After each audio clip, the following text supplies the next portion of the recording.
아침 묵상에 오신 여러분들을 환영하고 축복합니다. 또 이렇게 하루의 시작을 하나님 앞에 나와 말씀 보고 기도하고 찬양하며 시작할 수 있게 허락하신 하나님 감사드리고요. 또 이 시간이 우리의 삶의 기쁨이 되고 우리의 삶의 능력이 원천이 되었으면 좋겠습니다. 그런 기대를 가지고 또 오늘 하루 아침 묵상 시작했으면 좋겠습니다. 사라가 죽다, 오늘은 사라가 죽다라는 제목을 가지고 창세기 23장 1절부터 20절까지 말씀을 좀 더 살펴봤으면 좋겠습니다. 우리 4절 말씀 같이 한번 읽어볼까요? 같이 읽도록 하겠습니다. 나는 당신들 중에 나그네요 거류하는 자이니 당신들 중에서 내게 매장할 소유지를 주어 내가 나의 죽은 자를 내 앞에서 내어다가 장사하게 하시오. 예, 사라가 죽었죠. 사라가 죽은 다음에 아브라함은 큰 슬픔과 애통함에 빠졌어요.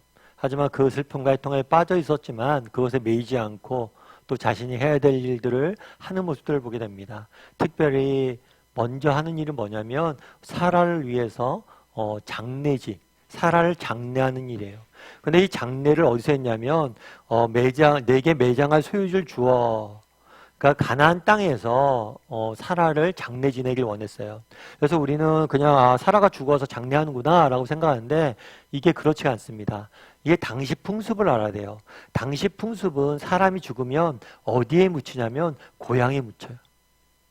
사실 우리도 그런 경우들이 많죠. 우리 부모님들 세대나 하면 뭐 부득이한 이유로 고향을 떠나서 해외에 가 있거나 머나먼 땅에 가서 살았던 사람들도 마지막 죽음의 순간은 어디에 가서 죽길 원해요? 고향에 돌아가서 묻히길 원하죠.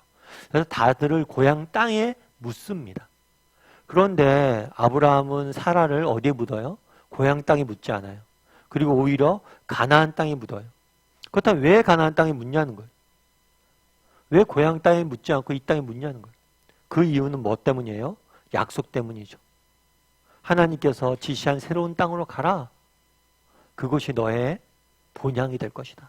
그걸 믿었기 때문에 가나안 땅에 가서 뭘 한 거예요? 가나안 땅에 사라를 묻길 원했던 거예요. 그래서 아브라함이 땅을 조금 살려고 합니다. 그러자 어떤 반응을 보였을까요? 11절 말씀을 같이 한번 읽어볼까요? 같이 읽도록 하겠습니다. 내 주여 그리 마시고 내 말을 들으소서. 내가 그 밭을 당신에게 드리고 그 속의 굴도 내가 당신에게 드리되 내가 내 동족 앞에서 당신에게 드리오니 당신의 죽은 자를 장사하소서. 뭐라고 이야기하냐면 아브라함이 땅을 살려고 그래요. 그런데 그렇게 하지 말라는 거예요. 그렇게 하지 말고 뭐예요? 당신께 드리겠다. 공짜로 주겠다고 이야기하는 거예요. 아마 왜 공짜로 주겠다고 했을까요? 어제 살펴본 것처럼 아브라함은 그 당시에 굉장히 많은 선한 영향력을 미치고 있었어요.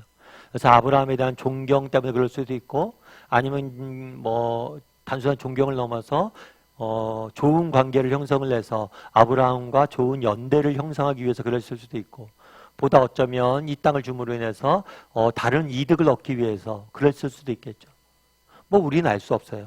하지만 공짜로 이것들을 주겠다라고 계속해서 이야기를 합니다. 여러분 공짜는 좋을까요? 나쁠까요? 여러분 공짜로 누가 땅 주겠다고 하면 받겠어요? 안 받겠어요? 저 같으면 누가 공짜로 아파트 주겠다고 그러면 받을 수도 있겠죠. 공짜로 땅 주겠다면 받을겠죠. 많은 사람들이. 그런데 아브라함은 그렇게 반응을 보이지 않습니다. 우리 13절 말씀을 같이 한번 읽어볼까요? 같이 읽도록 하겠습니다. 그 땅의 백성이 드는 데서 에브론에게 말하여 이르되 당신이 합당히 여기면 청하건대 내 말을 들으시오. 내가 그 밭 값을 당신에게 주리니 당신은 내게서 받으시오. 내가 나의 죽은 자를 거기 장사하겠노라. 예, 내가 그 밭값을 뭐예요? 당신에게 주리니 대가를 뭐 하겠다는 거예요? 지불하겠다는 거예요. 정당하게 대가를 지불하고 뭘 하겠다는 거예요? 사겠다. 내가 구입을 하겠다라고 이야기합니다. 그럼 왜 이렇게 이야기했을까요? 왜 지불을 하라고 이야기했을까요? 사실 뭐 공짜, 제가 아까 농담 삼아 뭐 누가 아파트 주겠다고 공짜로 받겠다고 그러지만 공짜 좋아하면 안 되죠. 세상에 공짜가 어디 있어요? 정당한 대가를 지불해야 되죠. 그게 맞아요. 그런데 사실은 그날에 밭값을 지불하고 밭에 돈을 정당히 지불하고 사겠다고 한 것은 그냥 단순히 이렇게 인간관계나 이런 것들 속에서 합리성이나 정당함들을 이루기 위해서 그렇게 한 게 아니에요.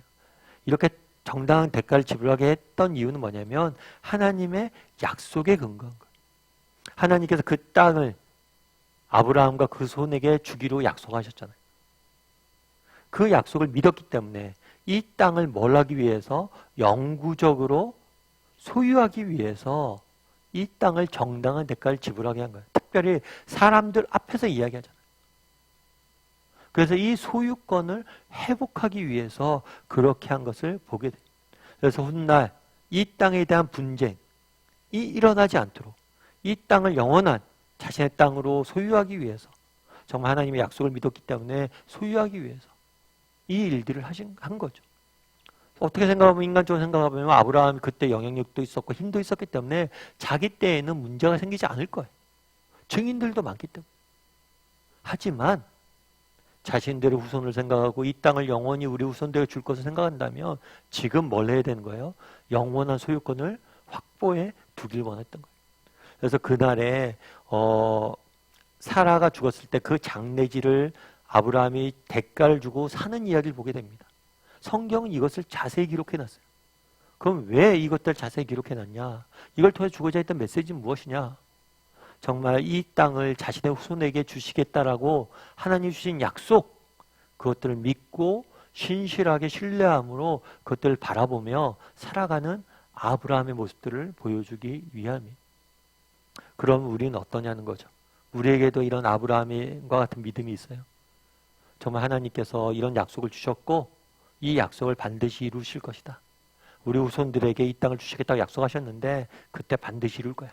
그것들을 위해서 내가 지금 내 편의보다는 내가 좀 더 손해를 보더라도 내가 정당히 이것들에 대해서 소유권을 확보해야 돼. 이런 믿음을 가지고 살아가냐는 거예요. 하나님 주신 약속을 믿고 바라고 소망함으로 지금 땀 흘리고 수고하냐는 거예요. 정말 힘들고 어려워도 믿음의 길을 걸어가냐는 거예요. 때로는 손해를 보는 일이 있어도 정말 믿음의 길을 걸어가냐는 거죠. 우리에게도 이런 믿음이 있냐는 거예요. 예전 어떤 책에서 읽은 글인데요. 미국의 철강회사의 철강 시장의 65%를 차지하는 US 스틸스가 있습니다. 그런 기업이 있어요. US 스틸스.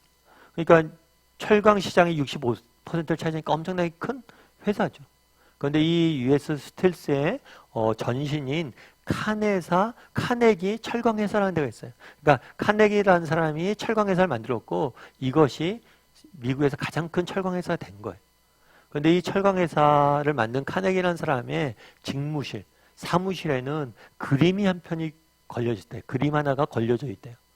그러면 우리가 생각하기에 회장님 사무실에 그림이 걸려져 있으니까 굉장히 유명한 작가의 비싼 그림이겠구나 생각하기 쉬운데 그렇지가 않대요. 그 그림은 유명한 화가가 그린 그림도 아니고 그렇게 고가의 그림도 아니에요.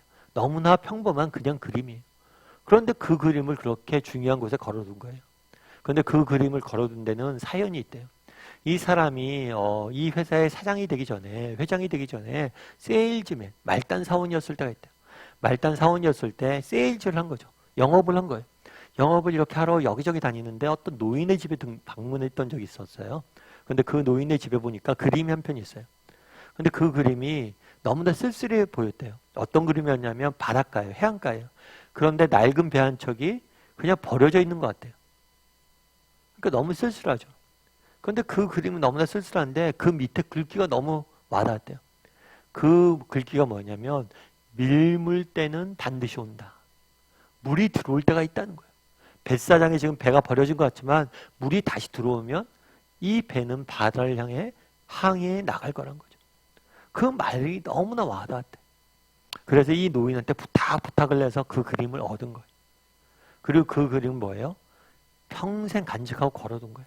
밀물 때가 온다. 그리고 그 말을 표 삼아서 살아갔다는 거죠. 참 재밌다라는 생각이 들었어요. 그런 믿음이 있냐는 거예요. 세상 사람도 밀물 때가 반드시 올 것이다 라는 믿음이 있으니까 열심히 살고 다르게 살잖아. 근데 우리 믿는 사람이잖아. 우리 믿는 사람들에게는 어떤 믿음이 있어요?